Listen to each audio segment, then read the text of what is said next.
स्वागत है बच्चों। क्लास 9 बिहार बोर्ड हिंदी की पाठ्य पुस्तक है गोधली भाग 1, जिसमें अध्याय 3 ग्राम गीत का मर्म। ये जो अध्याय है लक्ष्मी नारायण सुधांशु द्वारा रचित एक उत्कृष्ट निबंध है, जिसमें इन्होंने बताया है कि गांव के जो गीत होते हैं, ग्राम गीत होते हैं, केवल मनोरंजन नहीं होते बल्कि ग्रामीण संस्कृति, जीवन की शुद्धता, मानवीय संवेदना का सच्चे प्रतीक होते हैं। ये जो गीत होते हैं यानी ग्राम गीत मस्तिष्क की उपज नहीं बल्कि हृदय से सीधी ये वाणी होते हैं, हृदय की वाणी होते हैं।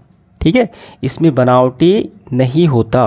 तो चलिए हम इसके सारे अभ्यास के प्रश्न हल करते हैं। देखिए पाठ के साथ पहला है, ग्राम गीत का मर्म निबंध में व्यक्त सुधांशु जी के विचारों को सार के रूप में प्रस्तुत करें, यानी वो क्या कहना चाह रहे हैं। देखिए यहाँ पे प्रस्तुत निबंध में सुधांशु जी ने ग्राम गीत का मर्म जो है उद्घाटन करते हुए काव्य और जीवन के उसके महत्व का निरूपण किया है।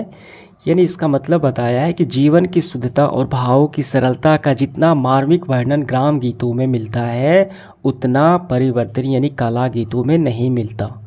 ठीक है, ये आप आंसर कर सकते हैं, नहीं तो इसका काफ़ी अच्छे से आंसर आपको इस तरीके से लिख लेना है। देखिए ग्राम गीत का मर्म निबंध में संबंध में, यानी ग्राम गीत का मर्म निबंध के संबंध में सुधांशु जी महाराज के विचार एकदम स्पष्ट हैं। इन्होंने कहा है कि जीवन की शुद्धता और भावों की सरलता का जितना मार्मिक वर्णन और चित्रण गांव के गीतों में मिलता है, उतना दूसरे कला गीतों में नहीं मिलता। ग्राम गीत हमारे हृदय की वाणी को व्यक्त करते हैं, यानी उनके ये विचार हो गए। ठीक, समझ में आ गया। दूसरा सवाल देखिए, जीवन का आरंभ जैसे शैशव है वैसे ही कला गीत का ग्राम गीत है। यानी आज के दौर में जो कला गीत हो रहे हैं उसका शैशव अवस्था क्या है, बचपन का ग्राम गीत है। लेखक ने इस कथन का क्या आशय है। देखिए मनुष्य के जीवन का जो प्रारंभिक अवस्था क्या होता है, जब कोई बच्चा होता है, शिशु होता है, शैशव अवस्था ही तो होता है। वैसे ही जो कला गीत है आज के ज़माने में जो नए आधुनिक गीत गाए जाते हैं, तो उसका बचपन यानी शिशु अवस्था है ग्राम गीत। पहले ग्राम गीत आया, यही विकसित होकर कला गीत में परिवर्तित हो गया। आइए इसका आंसर हम लिखते हैं। देखिए आंसर हम ऐसे करेंगे, इस कथन का आशय यह है कि कला गीतों का उत्पत्ति यानी कला गीतों की उत्पत्ति और प्रेरणा का मूल स्रोत ग्राम गीत ही है। जिस प्रकार मनुष्य के जीवन का आरंभ शैशव यानी बचपन से होता है, उसी प्रकार काव्य यानी कला गीतों का प्रारंभ रूप ग्राम गीत है। इसका आशय जो है सुधांशु जी ने यही बताया है। अगला सवाल तीसरा है, गृहस्थ कर्म यानी गृहस्थ कर्म विधान में स्त्रियां किस तरह की गीत गाती हैं। देखिए यहाँ पे स्त्री प्रकृति में गृहस्थ कर्म विधान में जो स्वाभाविक प्रेरणा है, गीतों की रचना अटूट संबंध है। चक्की पीसते समय, धान कूटते समय, चरखा काटते समय स्त्रियां गीत गाती है। तो इसको हम काफ़ी अच्छे से बेहतर तरीके से ऐसे इसका आंसर करेंगे। देखिए ठीक है, गृहस्थ कर्म विधान में स्त्रियां मुख्य रूप से ग्राम गीत गाती हैं। कैसे? चक्की पीसते समय, धान कूटते समय आपने देखा होगा, चरखा काटते समय स्त्रियां गीत गाती है, यानी मनोरंजन भी करती है, काम भी हो जाता है और उनका मनोरंजन भी हो जाता है। ठीक है, ये आपका आंसर हो गया। चौथा सवाल है, मानव जीवन में ग्राम गीतों का क्या महत्व है। देखिए अभी हमने देखा कि गृहस्थ जीवन में स्त्रियां मनोरंजन के तौर पे भी काम होता है और मनोरंजन के तौर पे भी गीत गाती है, चक्की पीटते समय, धान कूटते समय। और यहाँ पे सभ्यता संस्कृति में भी देखिए इन गीतों का महत्व है। ग्रामीण संस्कृति परंपरा में भी जन्म, मुंडन, विवाह, पर्व त्योहार में भी ये गीत गाए जाते हैं। प्रेम विवाह यानी सब में ये गीत गाए जाते हैं। ठीक है, तो आंसर हम इसका ऐसे करेंगे। देखिए मानव जीवन में ग्राम गीतों का गहरा महत्व है। ये ग्रामीण संस्कृति, परंपराओं और भावनाओं के सच्चे संवाहक होते हैं, यानी व्यक्त करने वाले एक माध्यम होते हैं। ये गीत यानी देखिए अलग अलग त्यौहार पे अलग अलग गीत गाए जाते हैं। ठीक है, मुंडन वाले अलग हो गए, विवाह वाले अलग हो गए। ठीक है, ये सारे ये गीत मनुष्य को उसकी जड़ों से जोड़ते हैं, सामूहिक उत्सवों में भाईचारा बढ़ाते हैं और दैनिक जीवन में संघर्षों में ऊर्जा व आनंद का संचार करते हैं। ठीक है, जैसे महिलाएं चक्की पीसते समय गीत गाती है ताकि ऊर्जा ठीक है, बनी रहे, आनंद भी मिलता रहे, ऐसे। ठीक है, तो ये आपका आंसर हो गया चौथे का। 5 नंबर सवाल देखिए, ग्राम गीत हृदय की वाणी है, मस्तिष्क की ध्वनि नहीं, आ से स्पष्ट करें। ठीक, क्या कहना चाह रहे हैं सुधांशु जी, इसका मतलब बताना है हमें। देखिए, ग्राम गीत हृदय की वाणी है, मस्तिष्क की ध्वनि नहीं। ठीक, आंसर हम ऐसे करेंगे, ग्राम गीत हृदय की वाणी है, मस्तिष्क की ध्वनि नहीं। आशय यह है कि लोक गीतों यानी ग्राम गीत में बनावटीपन या सोच विचार कर गढ़े गए शब्द नहीं होते। ये सीधे मनुष्य के अंतर्मन, सहज भावनाओं और जीवन के सच्ची अनुभूतियों से निकलते हैं। इसमें मस्तिष्क के तार्किक विचार के बजाय हृदय की सच्ची पुकार होती है। इसीलिए ये बातें यहाँ पे ये कथन कही गई है कि ग्राम गीत हृदय की वाणी है, मस्तिष्क की ध्वनि नहीं। मस्तिष्क का ताना बाना इसमें नहीं होता, जो हृदय में आया ये गीत वहीं से गाए जाते हैं। ठीक है, आंसर हो गया। 6 नंबर सवाल देखिए, ग्राम गीत की प्रकृति क्या है। उत्तर है देखिए यहाँ से, एक बात उल्लेखनीय रही कि ग्राम गीत की रचना की जो प्रकृति है स्त्रीण थी, यानी स्त्री रूप थी, या कला गीत में आकर पौरुष रूप हो गई, यानी पुरुष रूप में आ गई। तो पहले इसकी कैसे प्रकृति थी, स्त्री रूप थी, यानी ये पूरी लाइन आपको यहाँ तक कर लेनी है। 7 नंबर सवाल है, कला गीत और ग्राम गीत में क्या अंतर है। देखिए, ग्राम गीत की जो प्रकृति है स्त्री रूप है, ठीक है, और कला गीत में आकर ये पुरुष हो गई।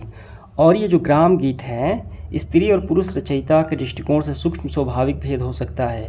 ग्राम गीत और कला गीत की अंत प्रकृति बना रहा। ग्राम गीत में स्त्री की ओर से, देखिए, ग्राम गीत में स्त्री की ओर से पुरुष के प्रति प्रेम को आसन्नता थी। ठीक, आंसर हम ऐसे करेंगे काफ़ी अच्छे से। ग्राम गीत की रचना सरल, सहज और भावनात्मक होती है, जबकि कला गीत अधिक प्रकृष्ट और संस्कृतिमान होते हैं। ग्राम गीत में स्त्री की ओर से पुरुष के प्रति प्रेम और कोमल भाव दिखाई देते हैं, जबकि कला गीत में यह पहल पुरुष की ओर से दिखाई देने लगी। इस प्रकार ग्राम गीत और कला गीत की मूल प्रकृति में स्त्री और पुरुष रचनाकार के दृष्टिकोण ये सूक्ष्म भेद मौजूद रहता है। 8 नंबर सवाल है, ग्राम गीत का विकास कला गीत में हुआ।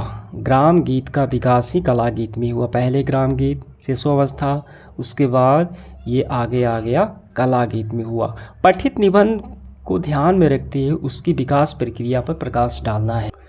आंसर हम ऐसे करेंगे, ग्राम गीत ही मानव समाज की सहज और स्वाभाविक भावनाओं की अभिव्यक्ति है। जैसे जैसे सभ्यता का विकास हुआ और समाज में परिष्कृत किया, यानी आगे बढ़ा, तो यही सीधे साधे ग्राम गीत छंद और कलात्मक सजावट के साथ कला गीत के रूप में विकसित हो गए। तो इस तरीके से इसका विकास हुआ ग्राम गीत का, ठीक है, कला गीतों में।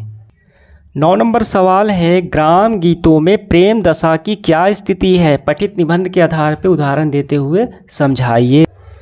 देखिए, ये जो स्टेटमेंट है यहाँ पे 2 सवाल का आंसर है, 9 और 10। 9 को आपको पहले यहाँ से करना है। प्रेम दशा जितनी व्यापकता और विधायनी होती है, जीवन में उतनी और कोई स्थिति नहीं। प्रेम या विरह में समस्त प्रकृति के साथ जीवन की समरूपता देखी जाती है। वह क्रोध और शोक, उत्साह, विस्मय, ठीक है, जुगुप्सा आदि में नहीं। तो यही इसकी स्थिति है। 10 नंबर सवाल देखिए, प्रेम या विरह में समस्त प्रकृति के साथ जीवन की जो समरूपता देखी जाती है, क्रोध, शोक, विस्मय, उत्साह, ठीक, जुगुप्सा आदि में नहीं। आशय स्पष्ट करें। सबसे पहले आपको ये लाइन लिखनी है, यह पंक्ति लक्ष्मी नारायण सुधांशु के ग्राम गीत के मर्म से उद्भूत है लेखक के अनुसार। लिखने के बाद आपको लिखना है, प्रेम दशा जितनी व्यापक विधायनी होती है, जीवन में उतनी। फिर यहाँ से आपको लिखना है, प्रेम या विरह में समस्त प्रकृति के साथ जीवन की जो समरूपता देखी जाती है, वह क्रोध, शोक, उत्साह आदि में नहीं। कैसे, देखिए, फिर यहाँ से करेंगे, विरह कुल पुरुष जो है, ठीक, पशु, पंछी, लता, द्रुम सबसे अपनी वियुक्त प्रिया का पता पूछता है। जब उनकी प्रिया बिछड़ जाती है तो, ठीक है, प्रकृति से पता पूछता है। लेकिन वही पुरुष, देखिए, क्रोध अवस्था में, यानी क्रोध अवस्था में शत्रु का पता प्रकृति से नहीं पूछता। ठीक, तो यही कारण है कि प्रेमिका या प्रेमी प्रकृति के साथ अपने जीवन जैसा सहचर्य मानते हैं, वैसा और किसी में नहीं, और कोई भावनाओं में नहीं होता, क्रोध में नहीं होता, सिर्फ प्रेम में होता है। तो समझ में आ गया यहाँ से यहाँ तक। पहले मैंने लाइन लिखाई है, वो लिखने के बाद यहाँ से यहाँ तक कर लेना है। अगला सवाल 11 है, ग्राम गीतों में मानव जीवन के किन प्राथमिक चित्रों के दर्शन होते हैं? आंसर देखिए मुख्य पृष्ठ पे है, ग्राम गीतों में मानव जीवन के उन प्राथमिक चित्रों के दर्शन होते हैं जिसमें मनुष्य साधारणतः अपनी लालसा, वासना, प्रेम, घृणा, उल्लास, विषाद को समाज की मान्य धारणाएं हैं उसके ऊपर नहीं उठा सकता और अपनी हृदयगत भावनाओं को प्रकट करने में कृत्रिम शिष्टाचार को प्रतिबंध भी नहीं मान सकता। तब जो है लोग ग्राम गीत का सहारा लेते हैं, उसी से अपनी लालसा, भावना, प्रेम, घृणा को दर्शाते हैं ग्राम गीतों के द्वारा। 12 नंबर सवाल है, गीत का उपयोग जीवन के महत्वपूर्ण समाधान के अतिरिक्त साधारण मनोरंजन भी है, निबंधकार ने ऐसा क्यों कहा है? उत्तर करेंगे, निबंधकार के अनुसार स्त्रियों के दैनिक गृहस्थ कार्यों और स्वाभाविक प्रेरणा का गीतों में गहरा संबंध है। जैसे चक्की पीसते समय, धान कूटते समय, चरखा चलाते समय स्त्रियां अपने श्रम को हल्का और थकावट को भुलाने के लिए गीत गाती हैं। ठीक, ये आपका आंसर हो गया। इसके बाद अगला सवाल है 13 नंबर, ग्राम गीतों के मुख्य विषय क्या हैं? निबंध के आधार पर उत्तर दें। उत्तर है, ग्राम गीत का मर्म निबंध के अनुसार ग्राम गीतों का मुख्य विषय मानव हृदय की सहज, सरल और मार्मिक भावनाएं हैं। ये गीत ग्रामीण संस्कृति और जीवन को, यथार्थ को दर्शाते हैं। अगला है 14, किसी विशिष्ट वर्ग के नायक को लेकर जो काव्य रचना की जाती थी, किन स्वाभाविक गुणों के कारण साधारण जनता के हृदय पर उसके महत्व को प्रतिष्ठित बनाती थी, यानी प्रतिष्ठा बनाती थी? देखिए 14 का आंसर हम यहाँ से करेंगे, राजा रानी, राजकुमार या राजकुमारी, या ऐसे ही समाज में किसी विशिष्ट वर्ग के नायक को लेकर काव्य रचना की। ठीक है, जो प्रणाली बहुत प्राचीन काल से चली आ रही थी, उसका संस्कृति साहित्य से विशेष महत्व था। ये पूरा लिखते हुए यहाँ तक इसका आंसर हो गया। अगला सवाल देखिए 15 नंबर क्या है, ग्राम गीत की कौन सी प्रकृति यानी प्रवृत्ति अब काव्य गीत में भी चलने लगी है? देखिए इसका उत्तर हम यहाँ से करेंगे। देखिए, साधारण जीवन के चित्रण में कवि की प्रतिभा का बहुत सा अंश अपने चित्रण नायक में विशिष्टता प्राप्त कराने की चेष्टा, यानी ऊंचाइयों को प्राप्त कराने की चेष्टा में ही खर्च हो जाता है। ग्राम जीवन की अब यही जो है जो प्रवृत्ति है काव्य गीत में भी चलने लगी है। यानी जो गीत गाए जाते हैं, कवि की जो प्रतिभा के जो मुख्य अंश होता है, जो उसके नायक होते हैं, उसको ऊंचाइयों पर ले जाने में ही सारी चेष्टा खर्च हो जाती है। तो यही काव्य गीत में भी प्रवृत्ति चलने लगी है। आंसर यहाँ तक हो गया। 16 नंबर देखिए, ग्राम गीत के मेरुदंड क्या है? उत्तर करेंगे, ग्राम गीतों यानी लोक गीतों का मेरुदंड ग्रामीण जीवन की सरलता, प्रेम, विरह और सामाजिक संबंधों का चित्रण से होता है। ये आपका आंसर हो गया। 17 नंबर है, प्रेम दशा जितनी व्यापक विदायनी होती है, जीवन में उतनी और कोई स्थिति नहीं होती। प्रेम के इस स्वरूप पर विचार करें और आशय स्पष्ट करें। उत्तर ऐसे करेंगे, प्रस्तुत पंक्ति लक्ष्मी नारायण सुधांशु द्वारा लिखित ग्राम गीत मर्म का शीर्षक से उद्धृत की गई है। इसमें लेखक ने प्रेम दशा का जो रूप होता है वो बड़ा सुंदर और सुंदर रूप प्रस्तुत किया है। लेखक ने बताया है कि प्रेम या विरह में समस्त प्रकृति के साथ जीवन की जो समरूपता देखी जाती है वह क्रोध, शोक, उत्साह आदि में नहीं देखी जाती। आंसर हो गया। इसके बाद देखिए 18, कला गीतों में पशु पंछी, लता द्रुम आदि से जो प्रश्न पूछे गए हैं उनके उत्तर में वे प्राय मौन रहे हैं। विरही यक्ष का मेघदूत भी मौन रहा है। लेखक ने इस कथन से अब क्या सहमत है? यदि है तो अपने विचार दें। उत्तर करेंगे, हाँ मैं इस लेखक के मत से सहमत हूँ, क्योंकि कला गीतों में कलात्मक की भावना ऐसी है कि बहुत से प्रश्न अनुत्तरित ही रह जाते हैं, लेकिन ग्राम गीत में मौन नहीं रहता, क्योंकि ग्राम गीतों में ऐसे वर्णन बहुत है जहाँ नायिका अपने प्रेमी की खोज में बाघ, भालू, सांप आदि से प्रश्न पूछती है। ठीक है, जैसे कि रामायण में देखिए सीता के खोज के लिए भी वो सारे यहाँ पे प्रश्न पूछे गए थे। ये पूरा आपका आंसर हो गया। इसके बाद देखिए 19 नंबर सवाल, ग्राम गीत का मर्म निबंध में शीर्षक में जो मर्म है इसका प्रयोग क्यों किया गया है? विचार कीजिए। आंसर करेंगे मर्म इस बात को बल देता है कि ग्राम गीत को समझने के लिए गहन अनुभव सहानुभूति की आवश्यकता होती है। इस पाठ का शीर्षक जो है ग्राम गीत के प्रति गहरी समझ और सम्मान विकसित करने के लिए प्रेरित करता है। समाप्त होता है सेशन हमारा। धन्यवाद।